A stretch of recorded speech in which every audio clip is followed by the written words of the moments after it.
Hey everyone, Mr. Happy here, and in this video we're going to be going over a bunch of interview translations that came out for Final Fantasy XIV. We were told this was coming. I didn't know about this when I was going over the patch site, but we've got a lot to cover. Now before we go any further, I am getting this translation specifically from the Final Fantasy XIV Reddit's Discord. This is not an official translation on any capacity, and I'd like to thank Iluna Minori for doing this translation that we are reading off of the Reddit Discord right now. He also has a source link to where they are translated from, and remember that they are rough translations. They are not 100% accurate, and again, they are not official, so things are always subject to change. With that, there's a lot in here, so let's get started. The first little bit's pretty straightforward. 5.3's conclusion of Shadowbringers, volume of cutscenes and voices, is the largest for a single patch release ever. In the last live letter, they said that it was going to be like watching a movie, or it was going to be like playing a movie, more so. So they were already talking this up before, and they're just talking it up again. Pay attention to Elidibus. Oh, I have been. I don't need that advice. They said, while there may be no elements like 99% of the Shadowbringer story will end in 5.3, this is not to say there are no such possibilities either. That statement kind of confuses me. But from what I'm getting from it, even though this is the conclusion of Shadowbringers, it's not like all the elements will come to a close. It's just what Shadowbringers finale is considered. There will be no resolution into why Zodiark and Hydaelyn exist, which is kind of weird considering we kind of already know why they exist.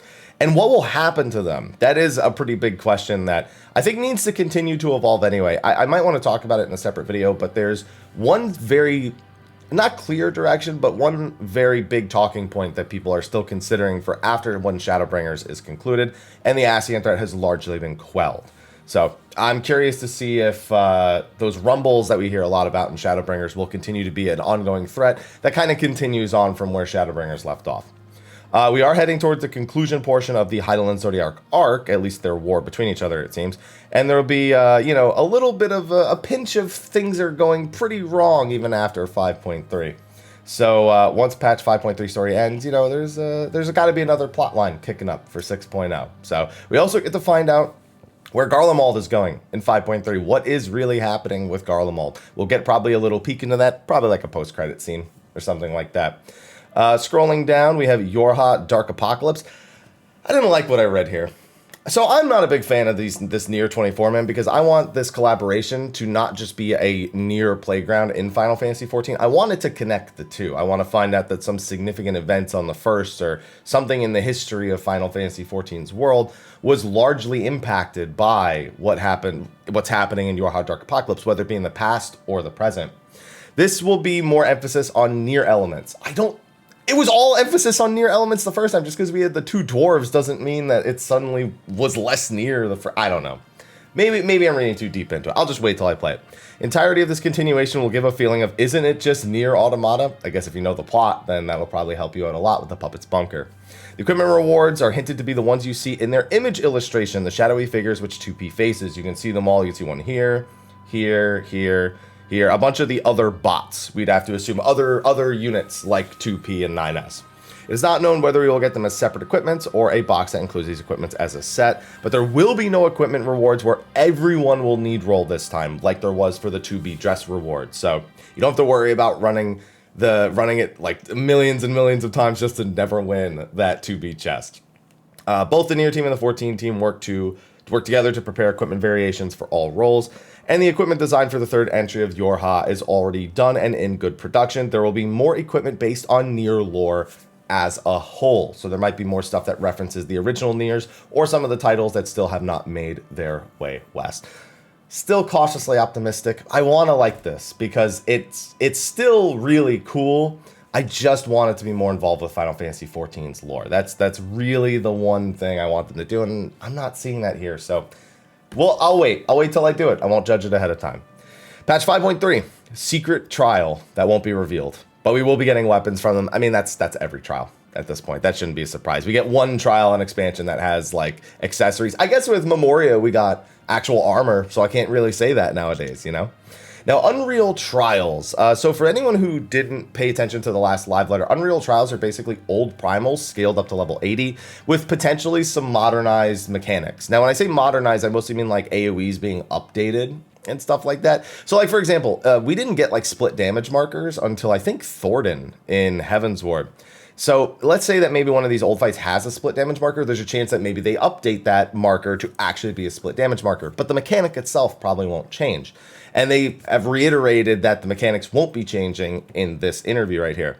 Basically, going to be clearing them as when they first released. The difference is the damage scaling and their HP adjusted to fit the level 80 standard. That's still in line with what they told us in the first live letter, but I'm curious if this first one, Shiva, will even have any modernized AoE markers, because that's about the only thing we can expect to really change from this. They contemplated about doing Titan first, but they said they don't want him to scar people like they did way back when. So they specifically said in the last live letter it was too close to Savage, and that they said people just fought Titan. And I'm like, what do you mean we just fought Shiva? Your logic is backwards here. I don't understand it. But the big thing is rewards will be mounts and minions, as well as access to play the faux hollow. I assume the mounts and the minions were from the faux hollow. Again, it could just be a translation error, but that implies that maybe the Shiva mount is a reward, but maybe there's a new mount, because then minions, there were no minion drops from the original Shiva. So I'm curious if that's just, it's supposed to say these things come from the faux hollows or not, because the whole point of Unreal is to tie it to this weekly minigame that you can do, which will have all sorts of rewards that you could probably sell or rare. It's basically updated Wondrous Tales in a sense with a single objective.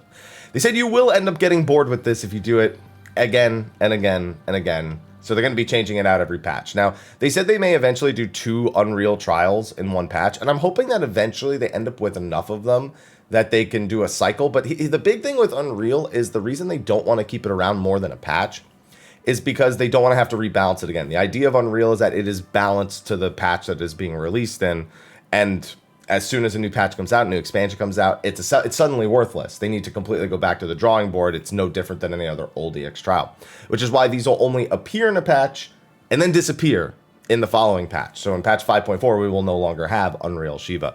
So bear that in mind, but this will be a rotating challenge that will come patch by patch that you'll be able to complete weekly for rewards. The Sorrow of Warlit Chronicle quest, no A-main trial. We knew this already. There will be a specialized battle content, and it's a huge one. Now, based on the description, we're actually going to the base where the weapon project is held. This is from the 5.3 special site. It contains all the romance and dreams for a man of our era. I don't know what that means, but he seems very, very excited about it. My original theory was we'd be taking control of an Ironworks weapon and battling Sapphire weapon in like a robot battle style thing. I don't believe that anymore after looking at the 5.3 site, but I really want to believe it. I actually still hope, because what I just said still makes sense for what he just said. So I'm going to hold that hope in my heart, and when it's wrong, I'll be shattered, but I'll at least have had that hope in my heart. Ishgard Restoration is next. This is going to be patch 5.31, which will be 3 to 4 weeks after 5.3. The rankings will be held the same. They'll be around 10 days, and the rewards are titles, but they're different titles. Scoring top ranking for the second ranking calculation will net you the reward from that specific timeline. Still not a fan of this whole 10 days every patch cycle thing. I really think they need to maybe consider doing 3 or 4 of these in a single patch cycle, because it's just not working. This whole 10-day at the beginning thing. People were happy with it until they found out they were only going to get one chance. And I don't think you need to have a ton of chances, but you should have more than one, because you want this content to be things that people aren't just excited about for only 10 days. So I'm still kind of disappointed in that, but I'm not a crafter, so maybe I shouldn't be talking about it. Save the Queen on the Southern Bosnian front. This is what I've been waiting for. Scheduled to be released 1.5 months after 5.3, which is 5.35. This is normal. 0.35 patch almost always 5 or 6 weeks after the patch. Looks like they're going to go ahead and say 6 weeks. Large-scale content with a bigger starting line than Eureka. Interesting.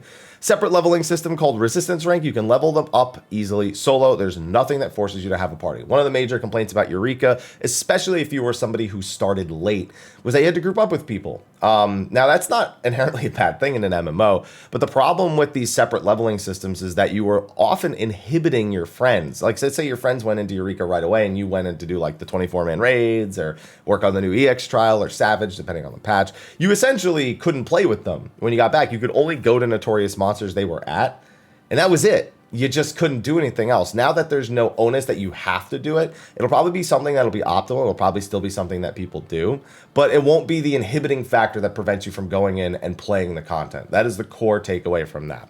There'll also be actions specific to Southern Bozjan Front based on the feedback from Eureka. These are called lost actions. These will likely be like the Logos actions of Eureka, but they're lost, and now we found them. And then we actually have a specific goal this time. We're trying to destroy the fort at the end, which makes complete sense. We are storming a fort, and Ethos has gone over all the lore of this fort many, many a time. So if you would want to catch up on that, check out either pay attention to the dialogue that comes from some of the NPCs over in the new area for the resistance weapons, or watch the ARZivia or the Lorecast that we did on 5.35 or on 5.25, because we went over a lot of that stuff in the characters we'll see there, including some Beastmasters that we'll definitely be seeing while we're there. Now, the actual gameplay loop is what they cover next, and you get to join skirmishes or critical engagements, and each skirmish will net you battle reports. Depending on how you perform, you get more rank points per skirmish.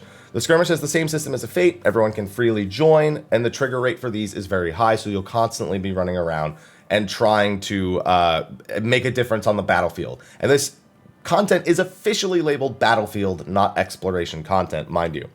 Now, critical engagements is something different. I at first thought this was their Baldesion Arsenal equivalent.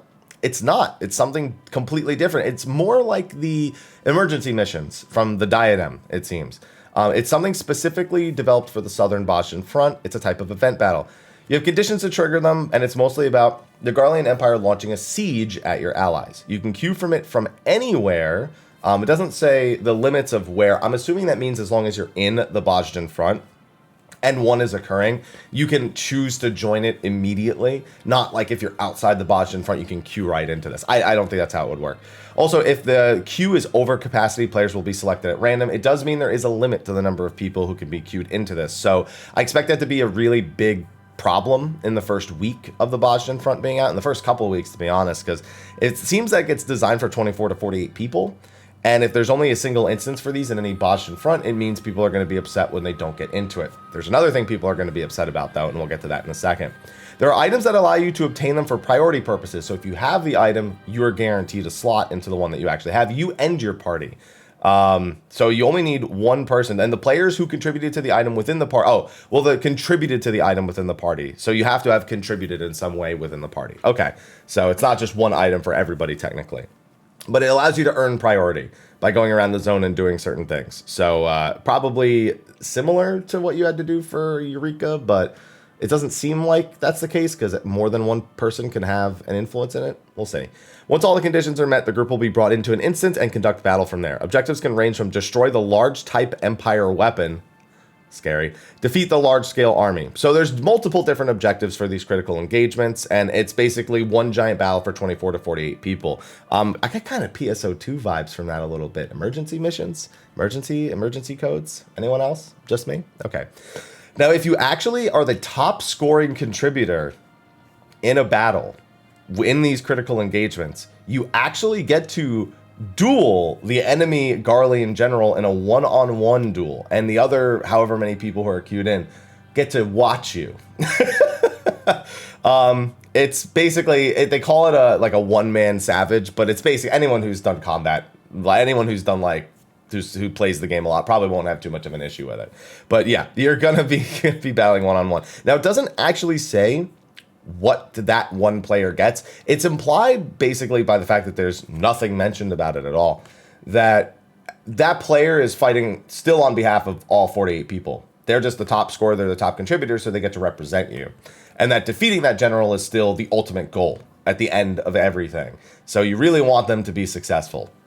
So your top players who always try the hardest in all the content, they'll probably be the ones who'll be representing you most of the time, and you'll get to watch them as they do the battle. It also means that if you haven't done the battle yet, you can study the battle from outside of it before attempting it for the first time yourself, maybe somewhere down the line when there's less people doing this content. So with that, they moved into, I initially thought that was their replacement for Baldesion Arsenal. It's not. Baldesion Arsenal type large-scale content will be implemented in 5.4.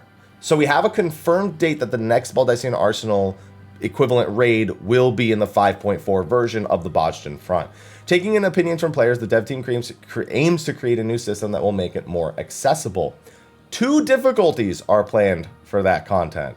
So That is very much equal to what we had before and easier. I guarantee you those are the two difficulties, because BA was something that if you weren't in an incredibly structured group, you could not hop in randomly and expect a varying degree of success. You couldn't even expect a varying degree of success. Just don't expect success. It was very rare for the complete random groups that ended up in the Baltessian arsenal.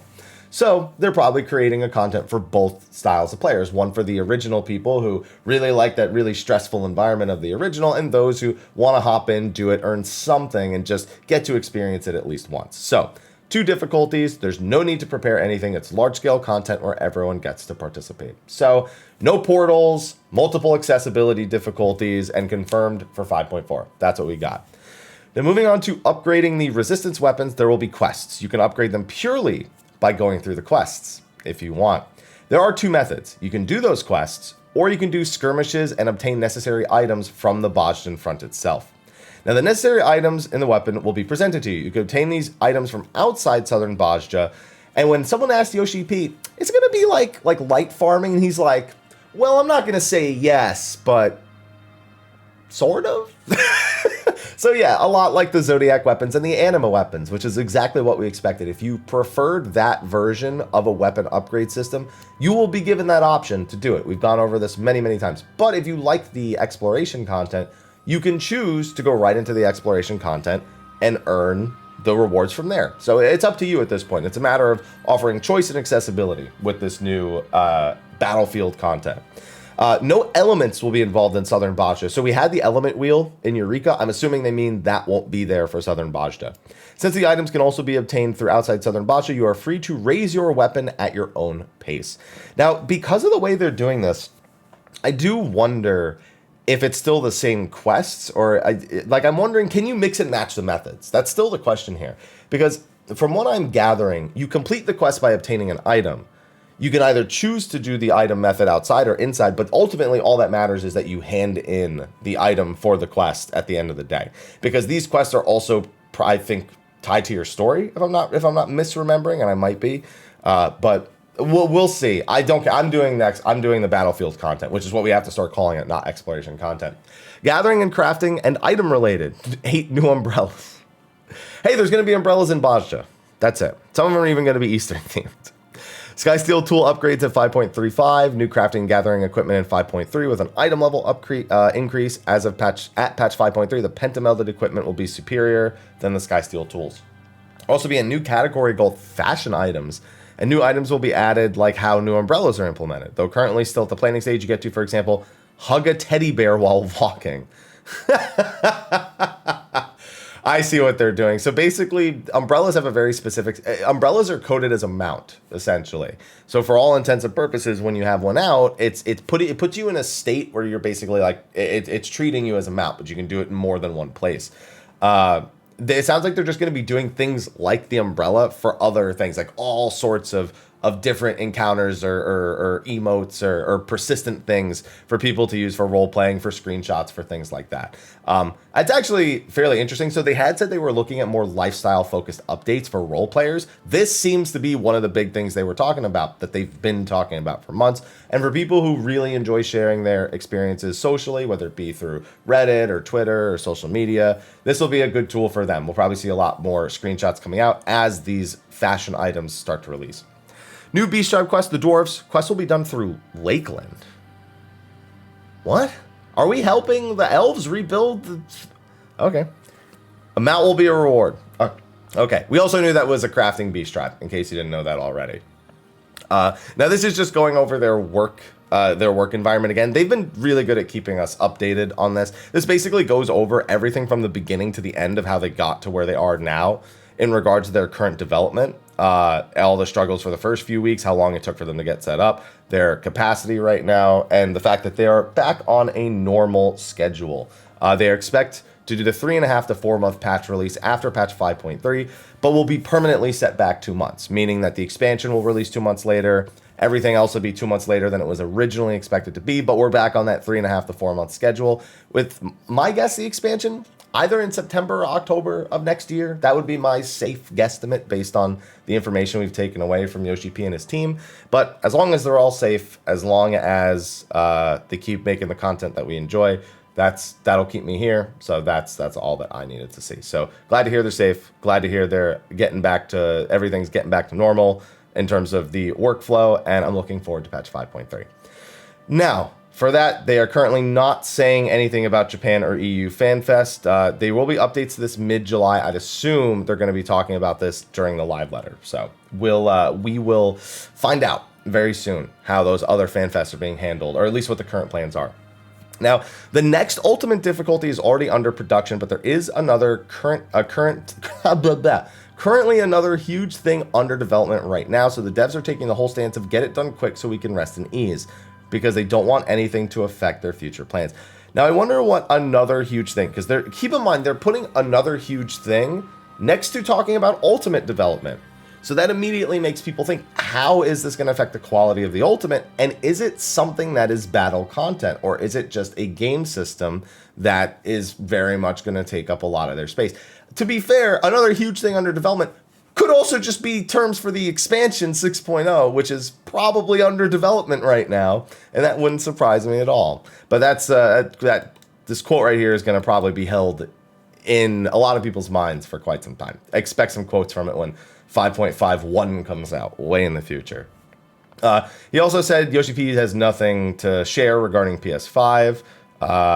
So he hopes the same procedure can be done without hiccups from PS4 to PS5 eventually. Once Yoshi P has all plans settled and ready, he'll make an announcement. That's it. Yeah, nothing. Let me just make sure I'm reading this. Can inform anyone regarding the plans for PS5. But considering the plans to migrate users from PS3 to PS4 had been smooth sailing and was fast enough, he hopes the same procedure can be done. Yeah, so that kind of loosely confirms the PS5 version, which we all kind of expected, because he's hoping that people will be able to go from PS4 to PS5 very easily. But there's not going to be anything official in regards to a PS5 announcement or a migration plan announcement for quite some time. So just bear that in mind. That's just probably just pretend this wasn't even here, because who knows. There are some voices about rerunning the 15 collab event. Think it'll be a good idea. They don't know when they want to do it yet. We know they're doing the Yokai Watch rerun in 5.3 with the 4 new items for the 4 new jobs that have released since then. And that's what we have for our translations. A lot of information, a lot of stuff to look forward to. I'm really looking forward to the Bozja front. I really want to see how all these new systems in place actually end up panning out, because I've been back in Eureka a lot lately, and I've been really, really enjoying it. So that's where a lot of my excitement currently is, even if I probably won't get to enjoy a lot of that excitement until the end of September, based on the statements they made here. But anyway, that's going to be a wrap for me. I've been live streaming this whole time, in case anyone hadn't figured that out from the YouTube channel. So I'm going to get back to the live stream that's been patiently waiting for me, and hopefully putting down units and stream raiders. But thank you all for watching on YouTube. Thank you for putting up with me on Twitch. Be sure to like, favorite, subscribe, and share. And I'll see you guys when the next bit of information comes out, because it'll probably be a hell of a time. Thank you for watching, and until then,